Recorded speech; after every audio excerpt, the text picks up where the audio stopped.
Hi guys, so my dad wanted to be in this video. Yeah, normally in the morning when I'm working, he'll come down with make me a coffee and bring it in. And if he hears me doing a video, he'll sneak up on me and make me jump or rudely interrupt deliberately or say how wonderful he thinks Meghan is, just to wind me up.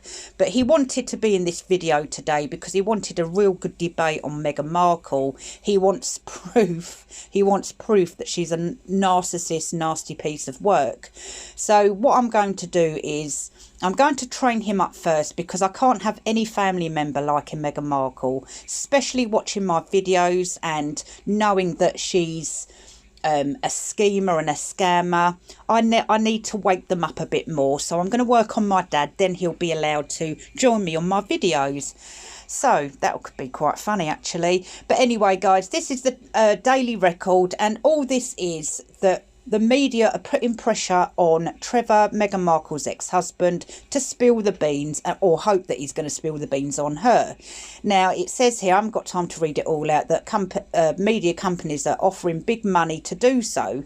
So when a media company hasn't got a big story to do on a celebrity, or in this case Meghan Markle, if they get sniffed that someone's writing a book or she's fallen out with someone, they'll be on that person, putting on the pressure, let us know everything, we'll pay you, blah blah blah.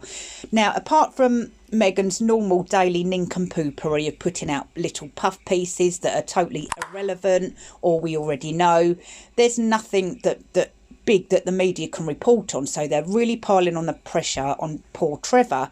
Now, in my opinion, let me know your thoughts. I think he needs to expose Meghan Markle. I think he should. It needs to be done. But at the end of the day, the choice is up to him. Yes, he has a lot of money. He works hard. He's got a good job. So he has got the money to put in place security, if you like, online security or whatever, to protect his family, because I'm sure he's probably thinking, if I do, the suck-ass squad are going to be onto him, hounding him and his family, and I don't think he'd like that. Or go away, whoever's at the door. So at the end of the day, like I said, it's up to him, but I hope he does, because that will be brilliant, don't you think, guys? Now, just changing the subject just briefly, and moving on quickly to knighthoods.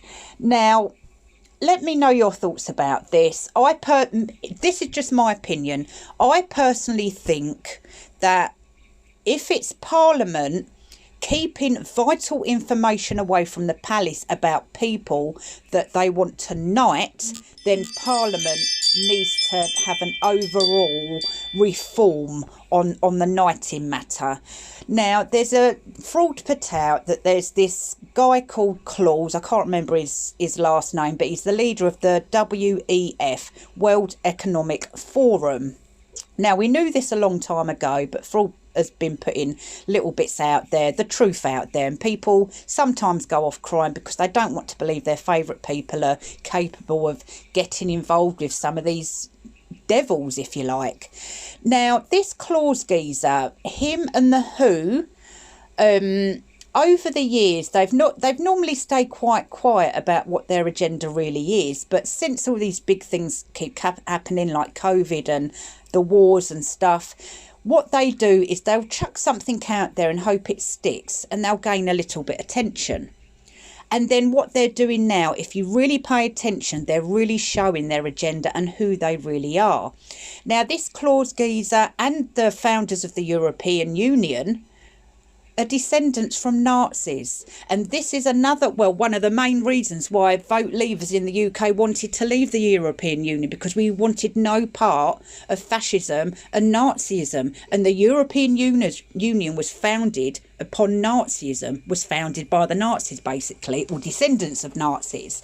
And in their little family rule books, you know, when Hitler died, they have to try and keep his agenda going, as, you know, try to win the war in another way. That's why I often say the war never ended, it's coming a different way.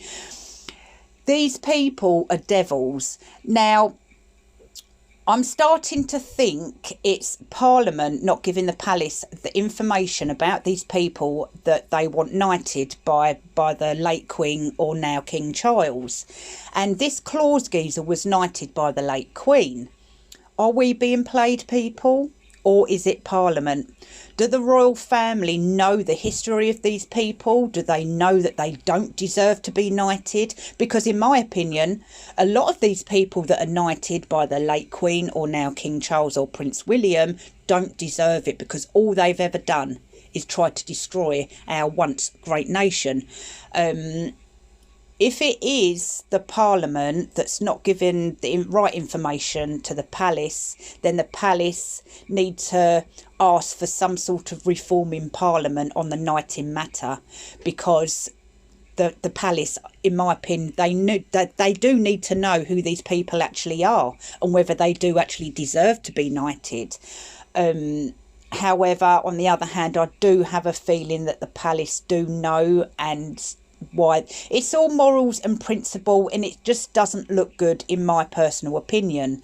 And people come up with the excuse that, I'm sorry to say it, people come up with the excuse, oh, the palace don't have a choice, this, that. They do have a choice, morally and principally. If they knew how bad that person has been or what their agenda is, they don't deserve to be knighted. And if the palace are aware, then I personally think that's very, very naughty.